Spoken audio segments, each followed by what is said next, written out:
David Copperfield Charles Dickens द्वारा लिखित एक प्रसिद्ध उपन्यास है जो एक युवा लड़के डेविड कॉपरफील्ड के जीवन के संघर्षों, अनुभवों और सफलताओं पर आधारित है।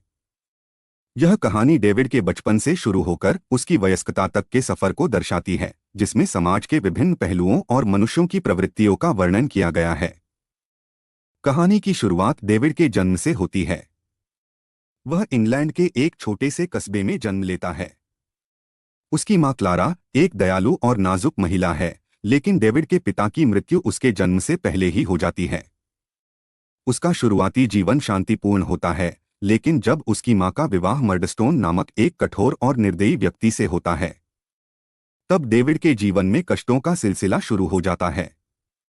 मर्डस्टोन और उसकी बहन मिस मर्डस्टोन डेविड और उसकी मां के साथ बहुत बुरा व्यवहार करते हैं, जिससे डेविड का जीवन दूभर हो जाता है। मर्डस्टोन द्वारा डेविड को बोर्डिंग स्कूल भेज दिया जाता है, जहां वह मिस्टर क्रीकल नामक एक क्रूर हेडमास्टर का सामना करता है। हालांकि यहां उसकी मुलाकात कुछ अच्छे दोस्तों से भी होती है, जिनमें जेम्स स्टीयरफोर्थ और टॉमी ट्रेडल्स शामिल हैं। डेविड स्टीयरफोर्थ से प्रभावित होता है, लेकिन समय के साथ उसे समझ आता है कि स्टीयरफोर्थ का चरित्र धूर्त और स्वार्थी है। जब डेविड की मां की मृत्यु हो जाती है, मर्डस्टोन उसे काम करने के लिए मजबूर कर देता है। वह लंदन में एक बोतल फैक्ट्री में काम करने लगता है, जहां उसका जीवन अत्यंत कठिन हो जाता है। इसी दौरान वह मिस्टर मिकोबर से मिलता है, जो एक गरीब लेकिन आशावादी व्यक्ति है।